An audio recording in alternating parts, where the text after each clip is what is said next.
Okay, one of the biggest reasons people have, I suppose, have back pain, and we hear this a lot in the gym, is they are not using their hips in all ranges of motion.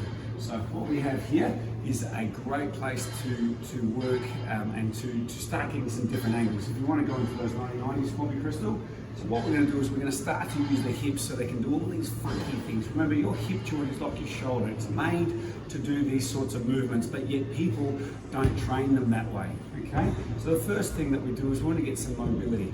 One thing that you can do if you do have a sore back is get off of the couch, get out of the chair, and maybe spend 5 minutes of this a little bit more often. It's only 5 minutes to just get some blood flowing and get that ball and get that groove and get some movement into that area so that it doesn't get stiff, and then we start to compensate by using those bigger muscles around the spine. What we want to do is get all these little guys firing up. So this is a great exercise. It's called the 90-90, and there's about 5 things that we can do here.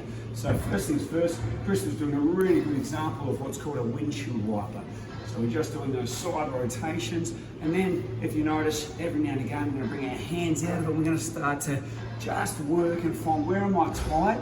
Okay, so what you're looking for is fishing for tightness, and you're coming from one side to the other, and you're just going to start to move through those positions and see how that feels. That's it. So we're just going to start to move through them. All right, good. So that's one of the first places we can start. Now, keep that going for me, Crystal. What we do here, go again, push it out. So as you can see, we've got 90-90.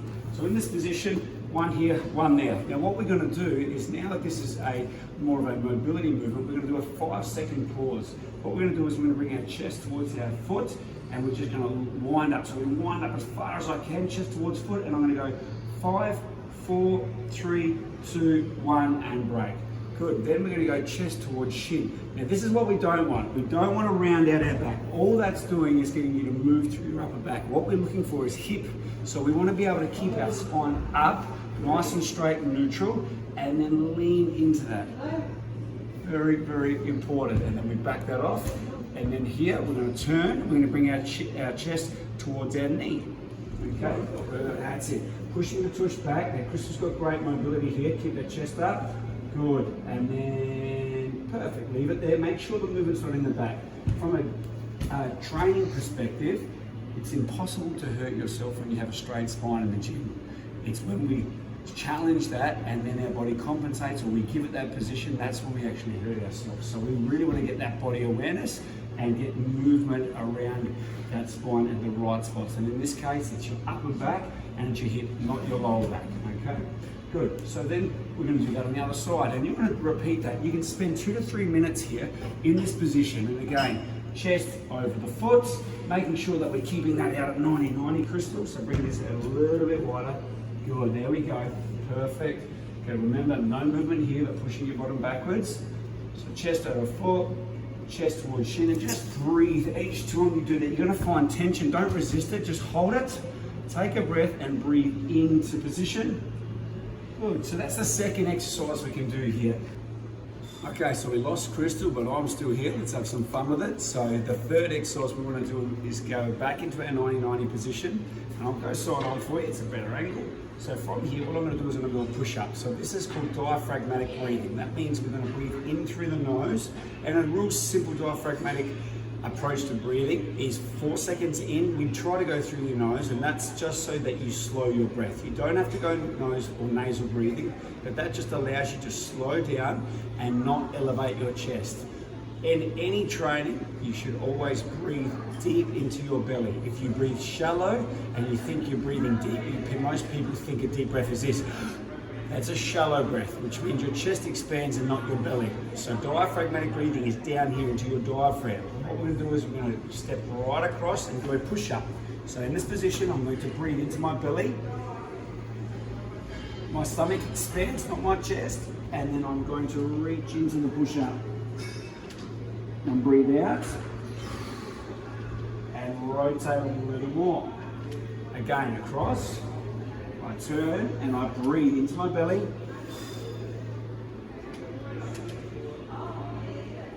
Up. And a little more. So again, we're going to do this for about a minute until you feel like you've stopped making change.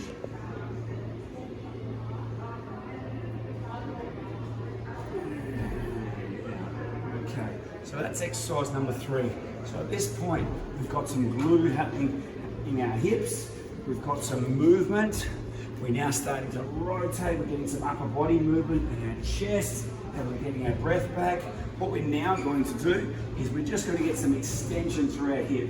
So what we're going to do is a TFL release. So in this position, same thing, we're going to go to the side, we're going to put our hand behind us, and we're going to bridge. So we're doing a bridge, and then we're going to breathe out and release. And this is now going to hit all through this side of our body, letting ourselves go, and we're just going to hang.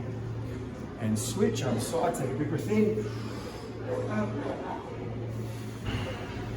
and hang. So again, 1 breath, 1 rep. So there's 4 ways to release just in this position. But that's not enough. If we're now going to get into the gym, it's time for us to activate. So I'm going to give you 2 more drills, and even if you're at home, this is a great way to get the muscles turned on, just like we would do a side plank or a groin activation with a band. These are variations that you can do in the same position. So rather than changing out of it and going to do side planks, we're going to stay here and we'll do the same thing. So what we're going to do now is, instead of going into the reach, we're actually going to drive our hip up. And the narrower your hips are, the narrower position, the more you're going to drive through this knee and this knee. And this is no different than doing, again, that side clam position. So if you look at what this knee's doing, it's driving behind me, and I'm now activating my glutes. But at the same time, I've got to draw my navel in, and I'm using my core to drive my hip up.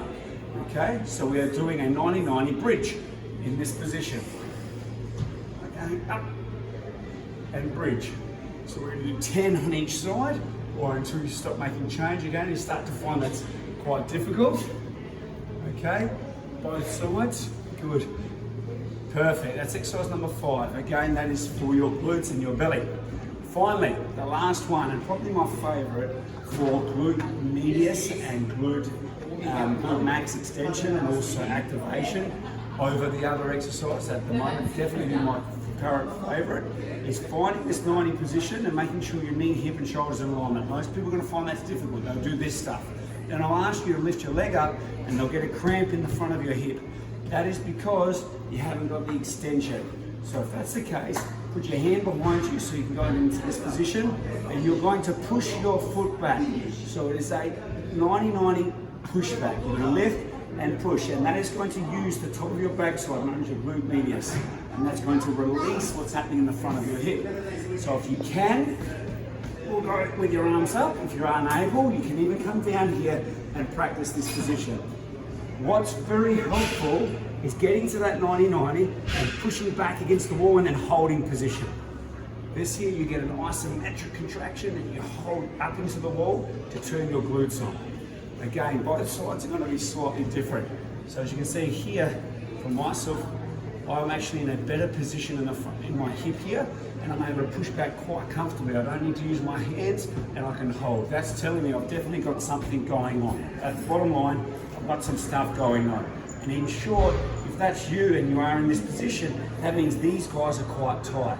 So we want to release through here using our rollers and some stretching techniques. Okay, but more importantly, at the same time, you can release till the cows come home, and unless you strengthen what's going on the backside, you're just going to keep falling into position. So it's a double-edged sword. We want to release here, and we want to activate so that this body is used to holding position and actually hold strong. So again, 10 reps, using the wall, extend. If you can bring your hands up, even better. And that's going to switch on those glutes. You're now going to feel that you're going to be quite limber in that position. You're activated. You're now ready to get up and start practicing your first exercise and get into your session.